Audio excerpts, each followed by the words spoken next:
Good evening, friends. Meeting again after gap of 3-4 days in the session of philosophy. So we're going to learn something else in today's session. So basically, we have learned many aspects related with the concept of disease, the causes of disease, then the totality of the symptoms, what is primary disease, what is secondary disease, what are the end products, everything which we have learned. When Hahnemann leads towards the aphorism number 9, where he tries to explain the core of the homeopathy, he explains his own concept of vital force, which he has explained in 6th edition of Organ of Medicine in the aphorism number 9, and where he defines it in the very clear manner. In the healthy condition of man, the spiritual vital force, the dynamics that animate the material body, rules with unbounded sway and retains all the parts of the organism in admirable, harmonious, vital operation. As regards both sensations and functions, so that our indwelling reason-gifted mind can freely employ this living healthy instrument for the higher purposes of our existence. In one aphorism, he has defined every aspect about the vital force. And Kant tried to elaborate it with his own thoughts. And that's why this new chapter, which has been explained by Kant in this eighth chapter of his lectures on philosophy, is related with aphorism number 9, and he writes over there simple substance. So he first written the aphorism, what just now I have told, and then he explains his own philosophy about this aphorism.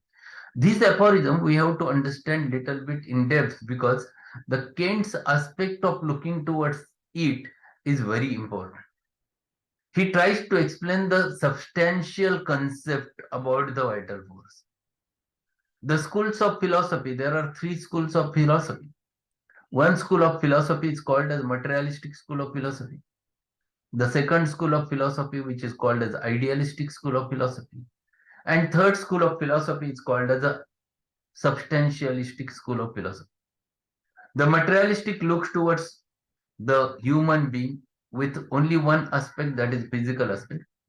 The idealistic looks towards the human with exactly opposite, only with the dynamic aspect. But both of them explains the half truth, never considering the human being as a whole. And Hahnemann explained the third concept, where he considers both the aspects of the human life, the material as well as physical, and he explains the substantialistic school of philosophy, homeopathy based upon the substantialistic school of philosophy. And Hahnemann explained the same thing in this aphorism. He explains both things in the healthy condition of man, the spiritual vital force, the dynamic aspect, which animates the material body, the physical aspect, both things. And Hahnemann was the one of the substantialists at that time who considered human being with all its aspects. So how he explains this? This paragraph introduces the vital principle. It would hardly seem possible that Hahnemann, in the time he lived, could say so much in a few lines. In the seventh section of the first edition of Organon, Hahnemann wrote, there must exist in the medicine a healing principle. The understanding has a presentiment of it, but after the Organon had gone through a number of editions, Hahnemann had somewhat changed. And in this work, which is in the 1833 edition, he distinctly calls a unit of action in the whole organism the vital force. So the concept of his changed according to the different edition. It has worked out, evolved, and that's why Hahnemann ultimately came to the conclusion of the dynamic aspect of human life. He said it is the vital force, vital principle, which is very important and which is, in fact, one of the most important unit of action of the whole organism. You may get the idea from some of his expressions that the harmony itself is a force, but I do not think that Hahnemann intends to teach that way. We cannot consider the vital principle as harmony, nor harmony as a principle. Principle is something that is prior to the harmony. Harmony is the result of the principle or law. So he is explaining very clearly the concepts. Vital principle is nothing but the principle which gives rise to the harmony. Harmony is secondary to the vital principle. Principle is there. It enters, gives the life. And when life enters, then we can think about the harmonies. Then there is a harmony between mind, body, and soul. Till that period, it never exists. Life force or life principle is most important. Then the question of harmony comes. Hahnemann came to all those conclusions later on. There is a big difference between his understanding between the fifth edition of Organon of Medicine and sixth edition of Organon of Medicine, because earlier he used to call it by the name of vital force, and the concept has changed, evolved. Because when he thought over the process, he understand behind the force the energy is required. If energy is required, it should have a source.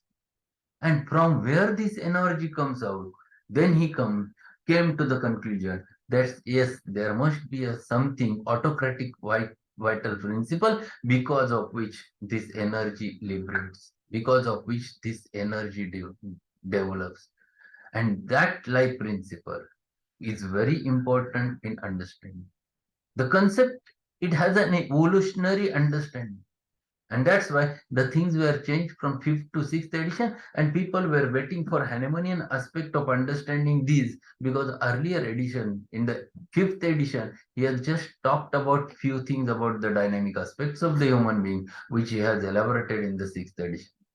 So when he talks about the vital force, vital energy, vital principle, the source of it is always life in the source of it always lies in the life principle or vital principle. So simple substance is the word which is used by the Hahnemann for this specific vital force. It is the product of two things. When then these two things unites together, then you can explain the force. Otherwise, you cannot. You cannot explain the existence of energy without the body, and we cannot explain the life in the body without the body. Both things are very much necessary to understand. And that's why these two different entities one has to understand clearly. And this is what he is explaining over there. Anyone could perceive this immaterial vital principle. It was something he arrived at himself from his own process of thinking. There was a paucity of individual ideas at that time. That is, ideas outside of the accepted sciences. But Hahnemann taught much, and by thinking, he arrived at the idea contained in this paragraph, which only appears in the last edition. In the healthy condition of man, the immaterial vital principle animates the material body. And this was the thought which has evolved in Hahnemannian life, Hahnemannian mind, and it was in evolutionary phase. This has developed. He understood it very clearly, and then he explained in the ninth aphorism in such a manner. And where he says, the life principle which animates the body, there is something prior to it which animates, which gives the life to the body. Otherwise, it doesn't carry the life, it doesn't have existence. The existence comes from the life principle. And that's what Hahnemann explained. If he had used the words immaterial vital substance, it would have been given stronger, for you will see it to be true that it is a substance. The word substance is used because without substance you cannot explain anything. I want to explain, for example, simple thing. I want to explain that there is a work done. Behind the work done, there is always a force required. And behind the force, there is always an energy required. So, if I say that there is a utilization of energy, it has been calculated by the just displacement of the thing from one place to another place. You apply the force with the force that has been taken from one place to another place, and behind that is the energy. And where is the source of this energy? This source of energy remains in the dynamic vital principle. But whether it is visible? No. How can you believe? You believe because you are alive. If it has been lost, you are dead. So existence of it is always through the substance, and that's why Kant has utilized the terminology, the vital force or vital principle. Instead of that, he says it's simple substance, vital substance. And that's why Kant says, if Hahnemann would have used the word immaterial vital substance, it would have been even stronger, for you will see it to be a true that it is a substance. This concept of understanding Kantian philosophy is very important, and whole chapter is devoted to this immaterial substance. At the present day, advanced thinkers are speaking of the fourth state of matter, which is immaterial substance. So he's explaining the science behind it. He's trying to explain the science. So at the present day, advanced thinkers are speaking of the fourth state of matter, which is immaterial substance. We now say the solids, liquids, and gases, and the radiant form of matter, that is the invisible. Substance in simple form is just as positively substance as matter in concrete form. The question then comes up for consideration and study. What is the vital force? What is its character? What is its quality or essence? It is true. Is it true that man only has this vital force? Is it possessed by no animal, no mineral? For a number of years, there has been a continuous discussion of the force as force or powers to the have powers to construct. The thought that force has nothing prior to it leads man's mind into insanity. If man can think of energy as something substantial, he can better think of something substantial and then having energy. When he thinks of something that has an essence, as actual being, he must think of that essay as something existing and as having something which has ultimates. He must think in a series whereby cause enters into the effect and furthermore into the series of effects. If we do not do this, he destroys the very nature and idea of influx and continuance. If man does not know what is continuous, if he does not realize that there are beginnings, intermediates, and ends, he cannot think, for very foundation of the thought is the very foundation of thought is destroyed. This chapter is little bit hard to understand because the immaterial things, when you try to explain on the basis of material science, it becomes rather difficult to digest. Kent has tried his level best to explain those. He explains over there a simple thing that basic sciences never understand the concept unless and until there is something to show. They never believe anything just on the thoughts,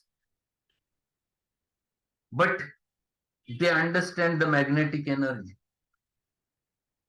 They explain that magnetic energy is present because magnet attracts iron. Nothing is in between which is visible. Still, they accept there is a magnet as a magnetic energy. How do they accept? They accept only on two things. There is a cause and there is effect, and because of which they consider there is a magnetic field around.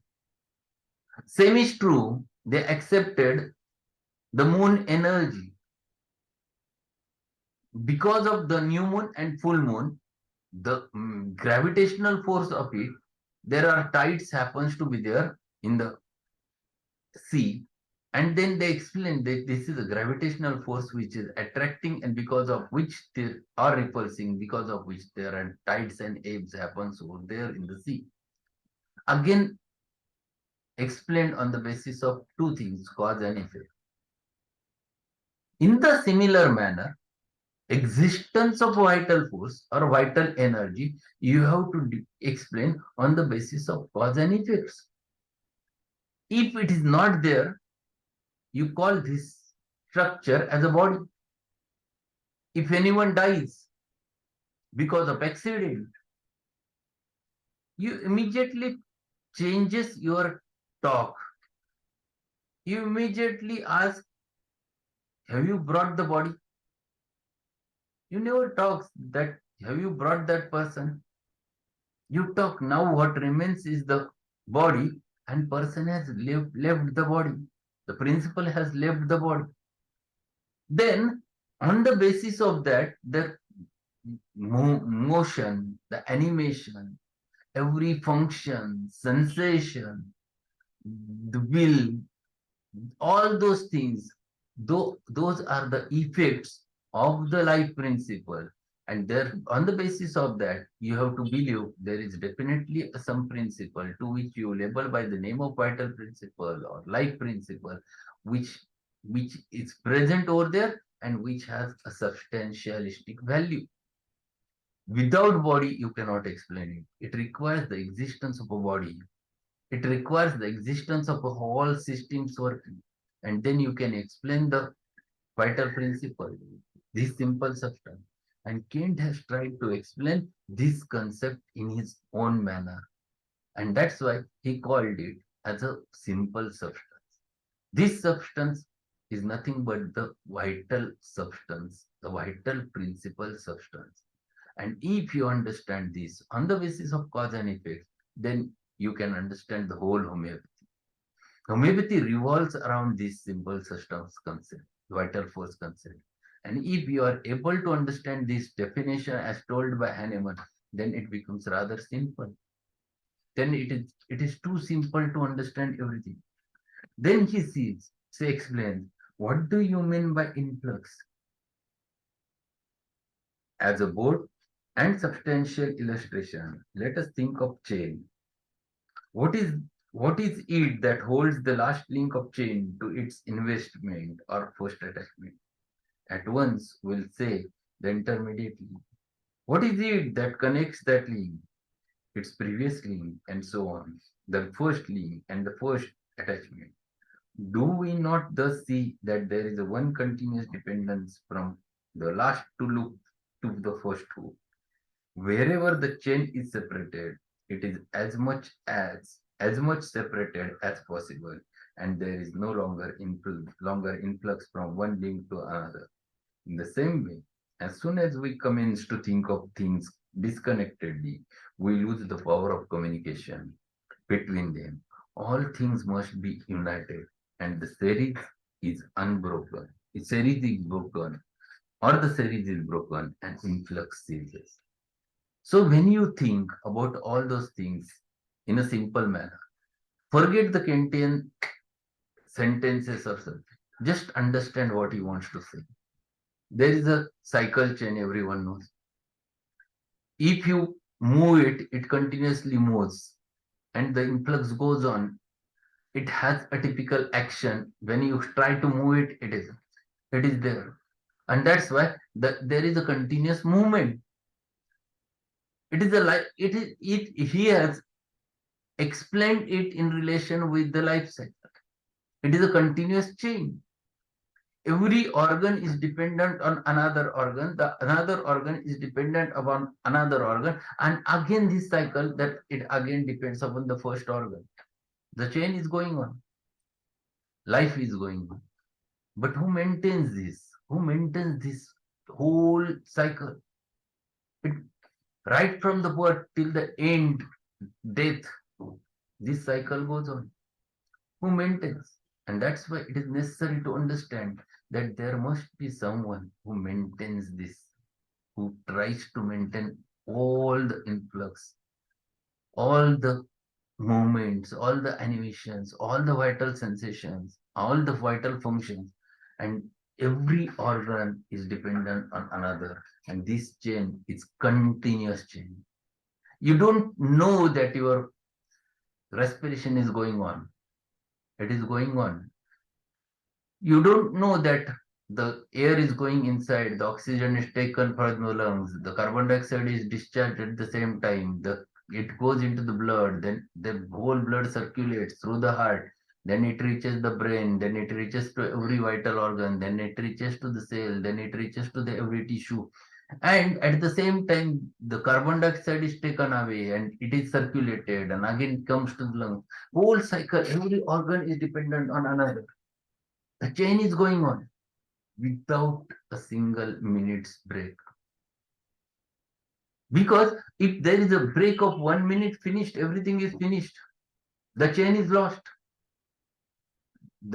This happens only when this life principle goes away. Then it becomes dead. So this substance has a value when life is inside, and that's why it is a life substance. That's why we are live, we are talking, we are discussing, you are listening to me because it is going on inside. And this life in principle, influx, is very important to understand. And it varies from individual to individual.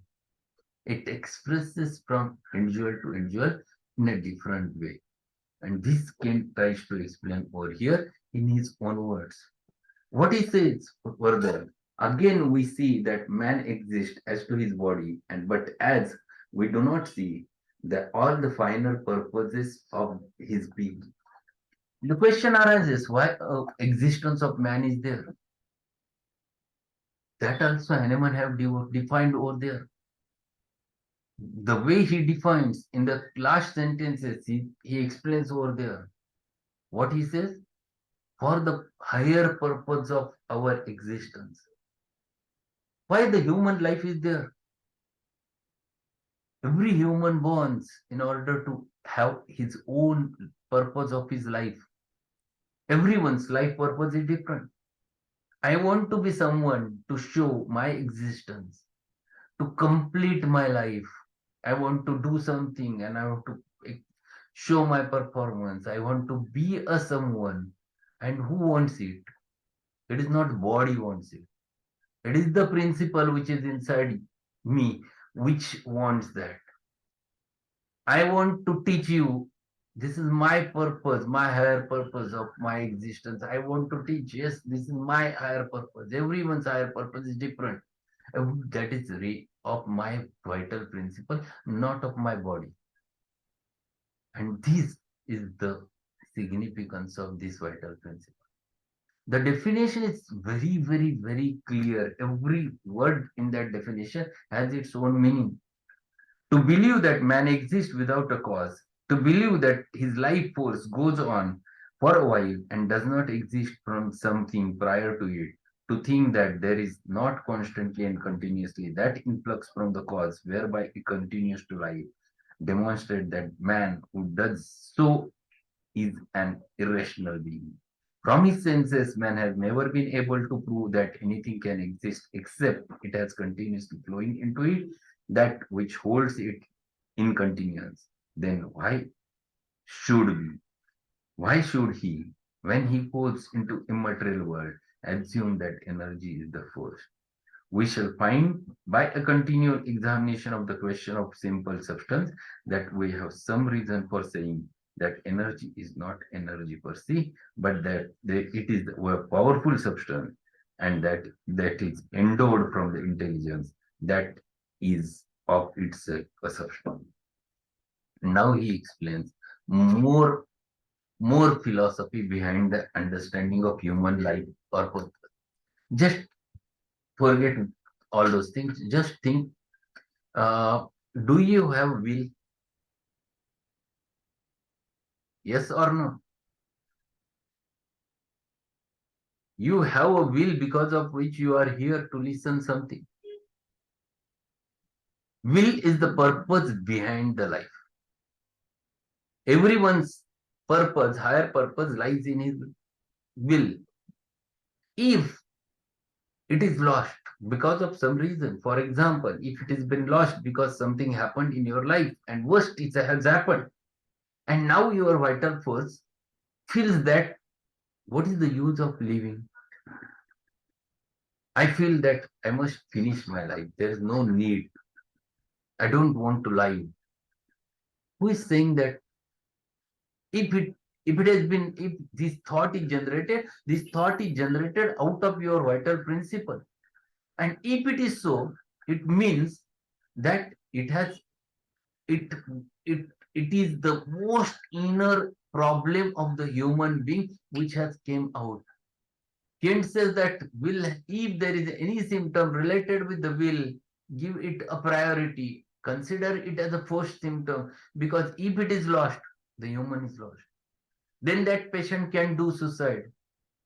Then patient can finish his life without will, without higher purpose of his existence. He never exists. He never wants to remain alive. And this very important thing is the aim of human life, which lies in his will, because of which he lives, because of which he goes on, because of which he learns, because of which he develops, because of which he further development of his life develops. So these are the things which he tries to explain in a single aphorism. And these are not the themes of the human body, they are the originally they are of his vital principle, life principle. Only through the body it exists, it has own existence. And that's why when you think about the human life, you have to think about both the things, the dynamic as well as material. Then you can understand the human life. And that's why it never remains to be a dynamic vital force. It becomes a dynamic vital principle or substance. Then you can understand it in a better manner. Only dynamic things you cannot explain without the help of the body. So you have to take into consideration both together. A substantialistic philosophy and Hahnemannian and homeopathic philosophy is totally related with the schools of substantialism. So this is part of it which we have discussed. It is a big chapter and lot of concepts which he tried to explain in this chapter. It is little bit hard because it is philosophy ultimately related with the a dynamic thing. And when it comes to be dynamic, little bit hard to understand. But my suggestion is there. Go through it again, understand it by depth, so that you will understand what to treat, whether to treat body or whether to treat that vital force or that vital principle which is affected. If your concept gets clear, then you automatically consider treating the vital principle and not the body. So that's all for today. We'll finish over here, and with this note, we'll go ahead with the next.